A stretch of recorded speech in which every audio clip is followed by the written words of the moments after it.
India TV YouTube channel को subscribe करें और बेल आइकन दबाएं। ममता के ऑडियो टेप पर राजनीति गरमाई। प्रधानमंत्री मोदी ने कहा, ममता बनर्जी हमेशा से मौत पर राजनीति करती रही हैं। मोदी का आरोप, वोट बैंक के लिए शवों के साथ जुलूस निकालना चाहती थी ममता बनर्जी। बंगाल की जनता ममता को सबक सिखाएगी।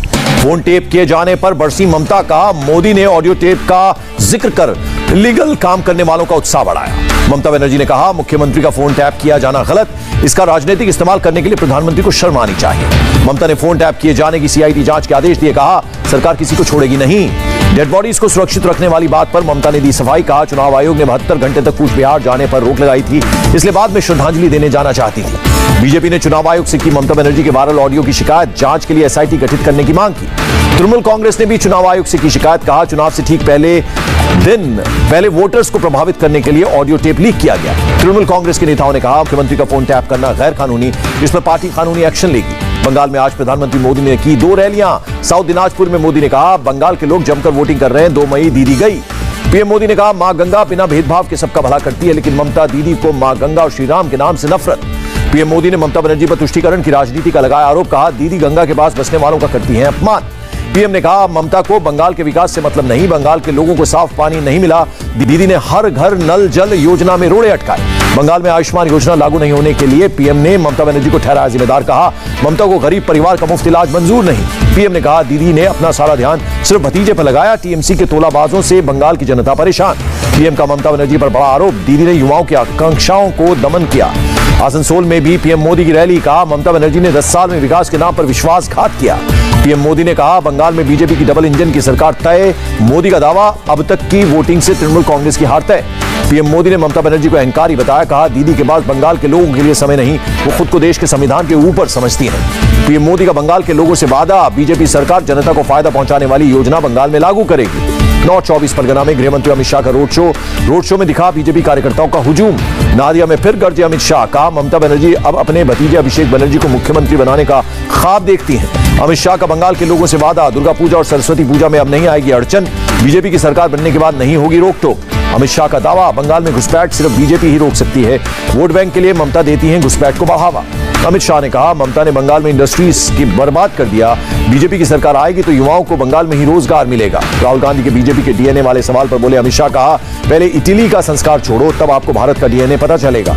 ईस्ट बर्धमान की रैलियों में विरोधियों पर जमकर बरसी ममता बनर्जी। टीएमसी की जीत का दावा किया। जनसभा में ममता ने समर्थकों के बीच फिर फेंकी फुटबॉल उछालकर कार्यकर्ताओं में भरा जोश। पोलिंग के दौरान आज भी सिक्योरिटी फोर्सेस पर भड़के तृणमूल कांग्रेस के नेता मदन मित्रा ने सुरक्षा बलों पर तलाशी करने का आरोप लगाया। नादिया के कल्याणी असेंबली सीट में बीजेपी कार्यकर्ताओं पर बम से हमला, कई घायल, टीएमसी समर्थकों पर हमले का आरोप।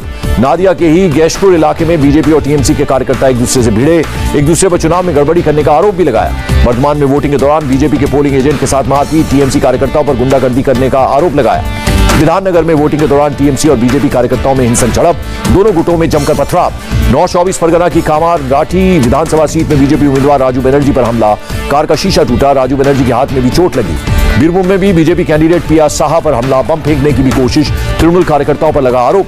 जलपाईगुड़ी की शक्तिगढ़ विधानसभा सीट में बीजेपी और टीएमसी कार्यकर्ताओं में झड़प, भारी संख्या में पुलिस फोर्स की तैनाती की गई।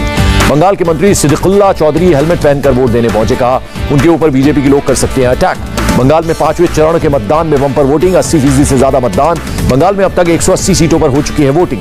आज 5वें चरण में 6 जिलों की 45 विधानसभा सीटों के लिए डाले गए वोट, ज्यादातर सीटें नॉर्थ बंगाल में। आज की वोटिंग में बंगाल के 342 उम्मीदवारों की किस्मत ईवीएम में कैद। सिलीगुड़ी के मेयर अशोक भट्टाचार्य और ममता सरकार के कई मंत्रियों की किस्मत फैसला। हाई प्रोफाइल सीट कृष्णनगर उत्तर पर सबकी नजर। कृष्णनगर उत्तर से बीजेपी के दिग्गज नेता मुकुल रॉय और एक्ट्रेस कौशानी मुखर्जी में है कांटे की टक्कर। 5वें चरण की वोटिंग ममता के लिए बेहद अहम। 2019 के लोकसभा चुनाव में नॉर्थ बंगाल में बीजेपी को टीएमसी से ज्यादा वोट मिले थे। नॉर्थ बंगाल के नक्सलबाड़ी इलाके में आज डाले गए वोट। 1967 में नक्सलबाड़ी से ही हुई थी नक्सल आंदोलन की शुरुआत, आज लोगों ने जमकर की वोटिंग। बंगाल में चुनाव प्रचार को लेकर इलेक्शन कमीशन ने जारी की नई गाइडलाइंस, वोटिंग से 72 घंटे पहले खत्म करना होगा प्रचार। चुनाव आयोग ने शाम 7 बजे से सुबह 10 बजे तक प्रचार पर लगाया बैन। कोरोना प्रोटोकॉल का सख्ती से पालन करना जरूरी, कहा सबको पहनना होगा मास्क। प्रधानमंत्री मोदी की आज की दोनों रैलियों में कोरोना प्रोटोकॉल का पालन किया गया। मंच पर मौजूद नेता और रैली में आए सभी लोगों ने पहना था मास्क। चुनाव आयोग ने दिया था आदेश, कोरोना प्रोटोकॉल का पालन करना आयोजकों की जिम्मेदारी होगी। रैली में आए लोगों को बीजेपी नेताओं ने बांटे मास्क। 10 राज्यों की 13 विधानसभा और 2 लोकसभा सीटों के उपचुनाव के लिए भी वोटिंग 2 मई को आएंगे रिजल्ट। गुजरात, मध्य प्रदेश, महाराष्ट्र, और कर्नाटक के बाद इलेक्शन में कम वोटिंग, 50% से भी कम लोगों ने डाले वोट। और आंध्र प्रदेश की तिरुपति विधानसभा सीट पर भी बाय इलेक्शन, विपक्षी दलों ने सत्तारूढ़ पार्टी वाईएसआर कांग्रेस पर वोटिंग में गड़बड़ी का आरोप लगाया। नमस्ते, मैं हूं मीनाक्षी जोशी। वीडियो और खबरों से अपडेट रहने के लिए India TV YouTube channel subscribe करें, बेल आइकन दबाना ना भूलें। जुड़े रहें इंडिया टीवी के साथ।